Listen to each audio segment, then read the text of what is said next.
Coming up next on It's Personal, brought to you by Gunderson Health System, spring allergies. That time of the year is here again. How to get a hold of spring allergies and keep them at bay. Also, ACEs research. Coming up a little bit later, you're going to learn how ACEs research has an impact on your health and others in our community. And also, April is a month where we often think of green. You're going to learn about two-sided green at Gunderson Health System. That's all next on It's Personal, brought to you by Gunderson Health System.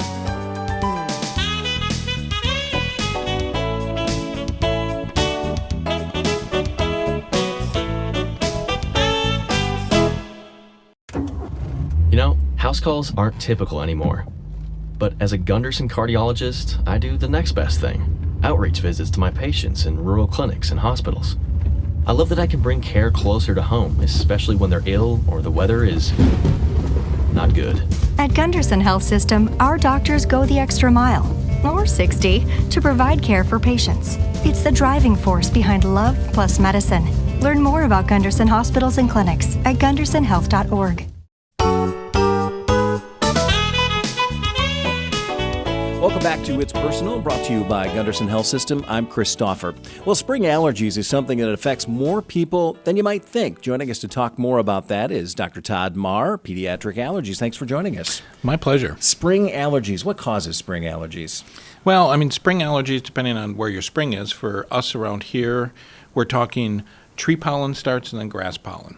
Mold takes a little bit longer to kick in. Mold, you have to be above 50 degrees for the mold outdoors to really be causing a lot of problems. But tree pollen starts, and then that follows into grass season. A lot of people plant trees this time of the year. What trees should they maybe avoid if they're an somebody that suffers, or should they, seek certain other kinds of trees? It's a great question, and the answer is no, they shouldn't, because the pollens carry in the wind everywhere. Okay. So, it's a lot of people say, well, I've got this birch tree right outside my window. And it's like, well, you could cut that birch tree down, but it's not going to help you that much with your neighbors and the people down the block, and the fact that the winds carry this pollen almost everywhere. It's very, very buoyant. So for people... Literally coats your car. Yeah, I was going to say, for people in the spring, this is that yellow stuff that you find on your car. That's what you're allergic to. So people who are tree pollen, they can climb trees. They can be, tree huggers if they want to. They won't have any big problems. It's the pollen that's out there, and I can't tell you when it starts because it all depends on what the winter was like and how deep the frost went, how much snowfall we have. So everybody always says, oh, this is going to be the worst season we're going to have. I think we do that in allergy just to make everybody aware of the upcoming season. And it is always bad because people really have had the winter off, unless they have perennial rhinitis, which is dust mite or dog or cat, and they live with one of those animals. They've had a little bit of respite. Now all of a sudden they need to be reminded that, hey, I'm going into the season of what I'm allergic to, and that triggers my immune system. So it's an allergic reaction. People who are allergic have built IgE antibodies to birch pollen or willow or a variety of different. Now, pine isn't usually too allergic, so people get confused. The pine puts out these real heavy clouds, but it's heavy and it settles right where it is, and most people aren't too allergic to pine. But trees are usually April into May, and then it backs right up into grass. And grass is May into June, early July. And that's the type of grass that is by the sides of the road or the big tall grasses. It's not your front lawn, all right? So you can go Unless you don't mow your lawn. Unless you don't mow your lawn in all the right places. Talk to my neighbors. Yes. And that's, you can do what you want to do with that. And it's a horrible time of year for people because the tree pollen, in my experience, really affects people's eyes. Okay. And so, we talk about what do normally people have, and you think of hay fever is the other word we use. So hay fever is allergic rhinitis is what we call it. So rhinitis means runny nose. If you wanted to be truly factual, it would be rhinoconjunctivitis. Rhino meaning nose, conjunctivitis meaning eyes, and allergic meaning the cause is from an allergy. And it's usually sneezing, stuffy nose, congestion, runny nose, stuff dripping down your throat, dark circles under your eyes, but people, and itchiness of the eyes and the nose. But the itchy eyes will drive people up a wall. And that usually is the tree pollen. And that's the thing that separates it from a cold. I mean, a lot of people think, hey, I've got a bad cold and I get one every spring, but it might actually be treatable allergies. Exactly. And the word hay fever confuses people because they think, okay, it has a fever. No, it doesn't have a fever. So classic allergic rhinoconjunctivitis, there's no fever. So to differentiate it from a cold, usually you will not have a fever. It'll be more runny nose, sneezing, congestion, itchy eyes, itchy nose, kind of a postnasal drip, but you don't have a real sore throat. You don't have body aches and pains. You don't have a fever. Okay, if you have those things, you're probably having a cold. You should see your primary care provider.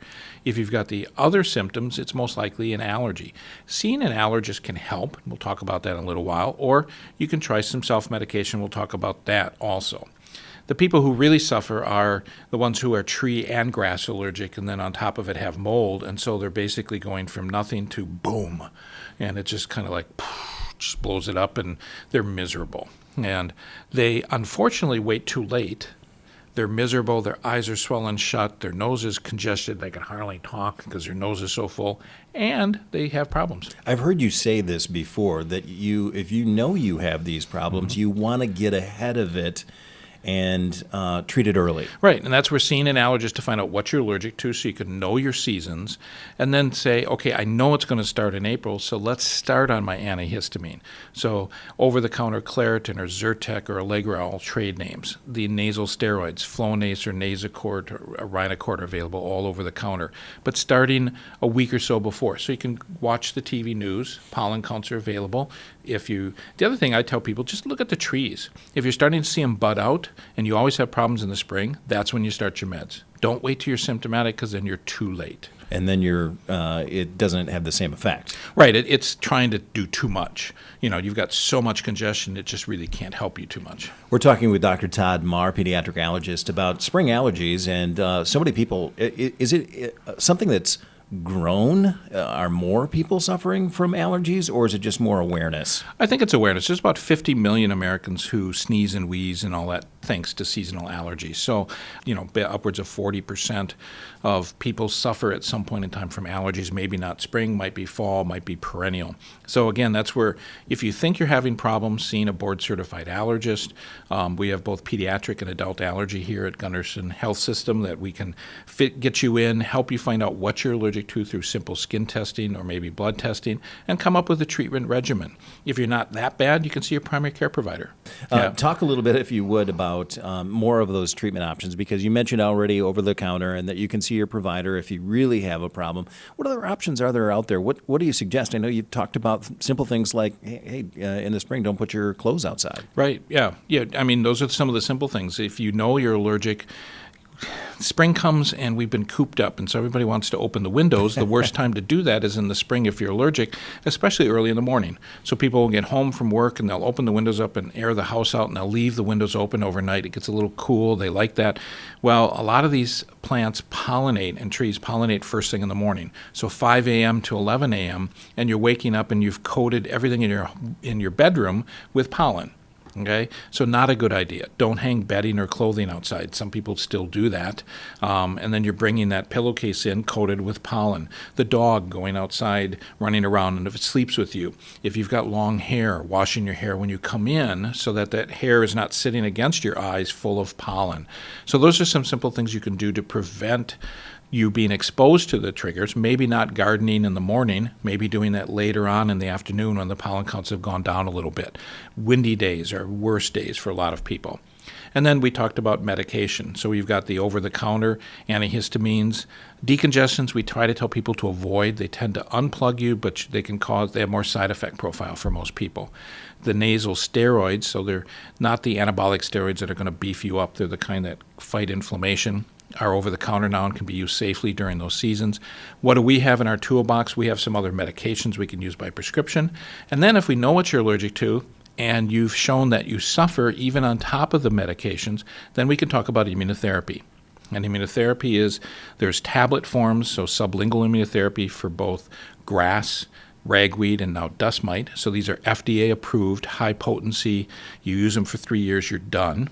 Or allergy shots. or subcutaneous immunotherapy has been around for over 100 years, has great data behind it. That takes longer to work, but those are the two things that can change how your body responds to this immunologic event. And so that might, quote, cure. We don't like to use the cure term too much, but that might improve your allergies for many years coming where you won't have to use as much medication. Lots of options out there, certainly. One thing that we want to stress is that, as a parent, you might not have allergies, but maybe keeping an eye on your kids. And I think you mentioned that, itchy eyes is a big symptom. A lot of parents these days not excited about giving their kids over-the-counter medication. Is that something that you would advise? What would you? It is over-the-counter. That doesn't mean it's necessarily safe. But what they can do is they basically can talk to their primary care provider, because where I really caution people is if they're on other medicines, then you want to be a little cautious with starting any over-the-counter medications. But when we look at the data, seasonal allergic rhinitis in children, they have increased lost days at school, and then parents pick the wrong medicine and start using diphenhydramine or Benadryl or something that makes them sleepy, and they're zoned out at school. So they're there, but they're not really active. And even allergies themselves, it's called presenteeism in the adult workplace, that people go to work, they're miserable with their allergies, they're present, but they're not functioning at their highest capacity. And study after study has shown that to be a problem in patients with allergies. So it's to get people to treat it so they don't have those symptoms is what we really have a goal for. 50 million Americans, spring allergies. Dr. Mahr, thanks for joining us. We really appreciate your time. And again, if you have any questions, you can certainly go to the Gunderson Health System website. That's gundersonhealth.org.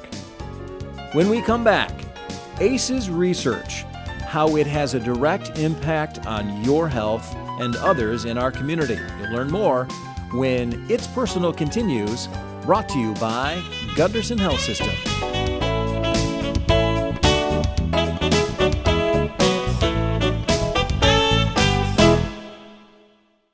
Dear Gunderson, like any child, my son Joey was extremely nervous before ear tube surgery. But Dr. Seek had a surprise for us. He told my son that he would wake up after surgery with a dinosaur tattoo, and we would have to find it.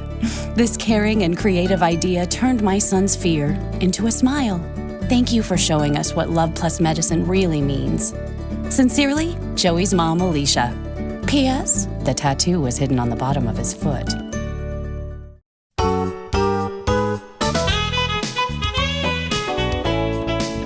Welcome back to It's Personal, brought to you by Gunderson Health System. I'm Christopher. Well, what does your parents' divorce have to do with your risk for heart disease? If your mother had a drinking problem while you were growing up, are you more likely to suffer from depression as an adult? The Adverse Child Experiences, or ACEs study, conducted back in 1995 through 97, showed that when bad experiences happen to people as children that are physically and emotionally harmful, for example, abuse or neglect or violence, there's a strong connection to the physical health and well-being. Joining us to talk more about that is Trauma-Informed Care Community Coordinator Lacie Ketelhut from Gunderson Health System. First question has to be about the ACEs study. What is the ACEs study and its impact on healthcare in general? Well, the ACEs study has challenged how we have viewed health and well-being across the entire lifespan. So while the ACEs study looks at experiences that happen to you as a child, it is directly connected to your adult health, which as a healthcare system, that's what we do. We respond when there's a problem and have great, effective, high-quality treatment to react to that problem, hopefully to treat it. And ACEs gives us a little more information about what might be more of the source of the problem so that we can have more effective interventions and get up front. Let's talk about that source a little bit, because one of the things that is mentioned here, it seems like a parent's divorce, and that can have a significant impact. Is that because it's considered a trauma for a child? How is that related? How does the ACEs study look at something specific like that? Well, you're looking at what's the difference between just a really difficult life event that happens, because, right, that happens in everybody's life, to what becomes an ACE, where you start to have those potential for lifelong changes. And the difference really lies in what supports happen, or the consistency of the environment, or the consistency of the interactions that child is experiencing, that they experience as life-threatening. The body is responding in a way. And in a difficult life experience that we have, if you have caring adults and good supports, we're very resilient, and you'll see recovery and change happens. What becomes an ACE is when they're kind of stuck in this situation. It's more chronic, long-lasting. So talk about that long-lasting part of it, because that's the concern for long-term health. Something adverse happens as a child, and we'll say something as simple as a divorce or neglect or child abuse. But what are those long-term effects? I mean, it can be quite a wide range. Well, you're at an increased risk for high-risk behaviors, so using substance, risky drinking behavior, risky sexual behaviors, and then those would move into an increased risk for disease and disability, where you start to see a higher risk for cancers, heart disease, quality of life, and the list could go on. ACEs have been connected to over 40 health and well-being outcomes. Over 40, that's amazing. We're talking with Lacie Ketelhut. She's the Trauma-Informed Care Community Coordinator about the ACEs study. It came out in 1995, 1997. And some people might say, wow, we're waiting that long to now sort of get ahead of this. But let's talk about what's being done to get ahead of this. So we're in the process of looking at 3 different kind of commitments, and this is also spanning out to the community as too, because this is more than a healthcare issue. If we are the only organization that's trying to respond to this, we won't be successful, but we have an important role. So within healthcare, we have opportunity to look at how do we disrupt that cycle of trauma, because we often see it intergenerational. How can we prevent, looking at before children are born, informing our parents, again, opportunities for identifying it earlier. Where does that happen? How do we promote and strengthen resilience, protective factors that we know reduces risk? Because what we're trying to do is reduce risk. ACEs are a risk factor. They're not destiny that these things happen. So we can reduce risk. We know how to do that well. And we can increase what we know is protective factors. Is part of it just having that conversation over and over and hearing it, you said, from not just the healthcare standpoint, but maybe from the school district, maybe from different avenues? Well, families and kids in this community, they migrate. They go to our youth serving organizations, they go to our schools, and they go to our healthcare system. So if we want to have a coordinated effort to really respond to ACEs, we all need to be knowing what each other's role is. And then how do we complement each other so that we can support what the school district is doing and vice versa. We're talking again with Lacie Ketelhut. She's the Trauma-Informed Care Community Coordinator, and I think the emphasis there has to be community. How are you reaching out to the community? Because this is really a population health issue. This is trying to make the population more healthy. What are you doing to reach out? Yes, ACEs that's what they are. They're a tool for understanding the health of a population. We have coordinated coalitions that are already working on a variety of issues in this community, specific to a lot of those health problems. So we are just in the process right now of planning a coordinated plan that involves all the different sectors from healthcare, schools, government, faith-based, volunteer, civic, business. This is something that we all have a role in, and we need right now those sectors engaged at the table. I'm sure that there's people out there listening that feel like maybe they want to be involved, they want to learn more. How do they learn more about trauma-informed care? More information is going to be coming out on the community side on how you can get engaged. One first step is a resilience film, a documentary that's going to be shown. That's going to be come in, learn about this, and then get plugged in. All right, so there's plenty of work to do, and it sounds like this is really, in some ways, in its infancy in this community, and that's your role. Mm-hmm. Are you excited about it?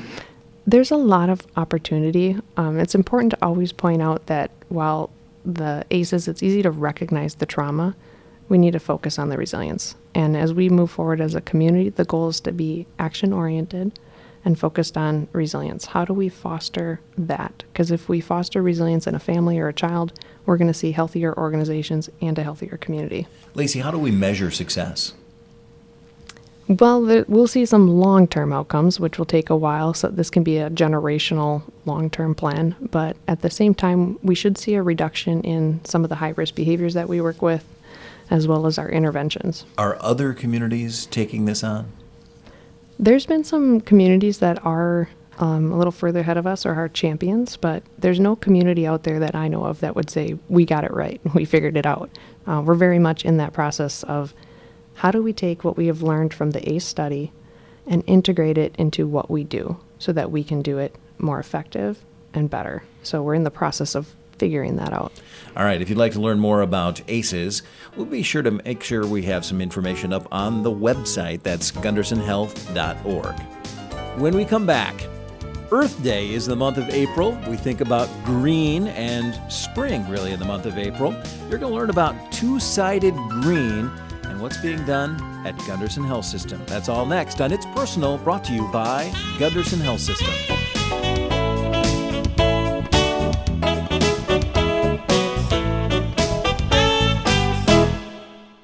Dear Gunderson, who designed the compression sleeves you used on my legs? They're open at both ends, so my toes were left uncovered and, well, that bothered me. I guess Dr. Berg must have seen I was uncomfortable because she showed up later with new sleeves that had one end sewn up, with a foot, like a sock. She sewed them herself, just for me. You can be proud of her. She really takes love plus medicine to heart. Yours truly, Oscar.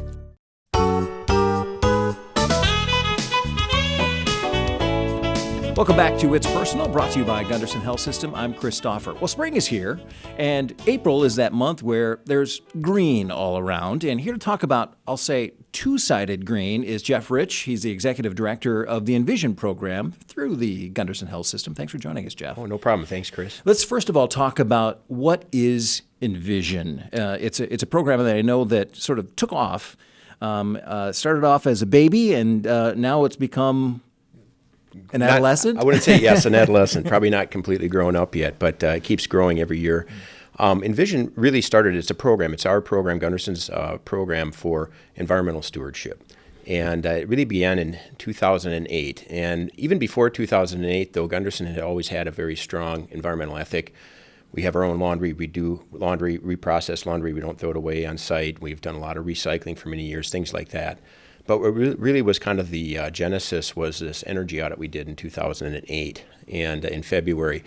And it revealed so many opportunities for us to be much better on a cost perspective. We had a lot of wasted energy. We could save a lot of money for patients. And this was really around a cost reduction effort at first. And then we started connecting the dots in 2008 and what our wasteful consumption of energy meant from a health perspective.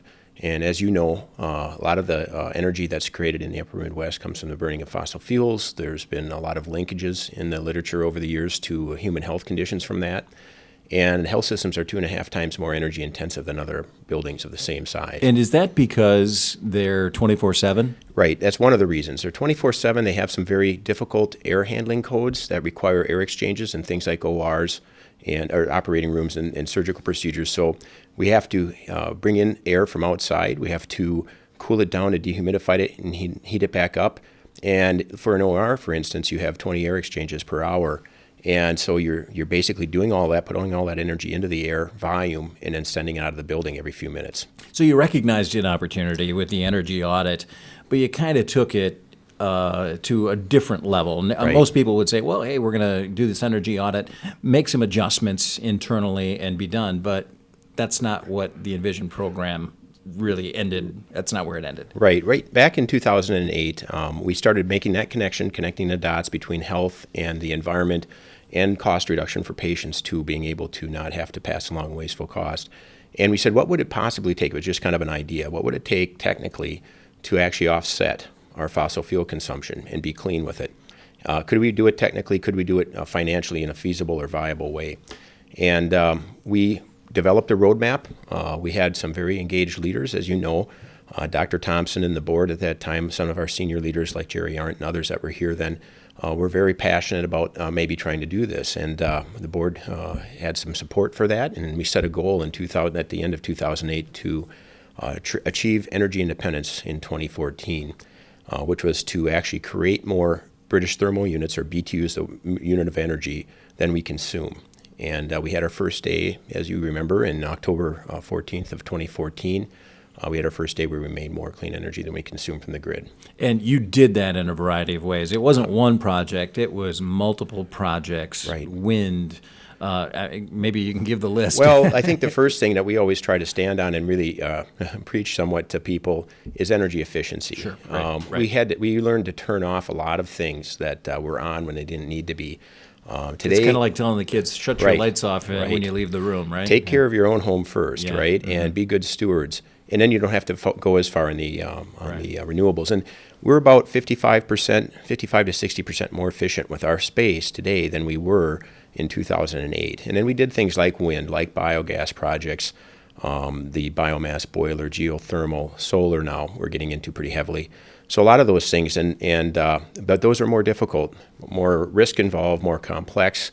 The paybacks are longer, the energy efficiency, and we still have energy efficiency opportunities that we're working on every day and continue, but it's getting harder to find them. But we do believe in the renewables, but do the energy efficiency first.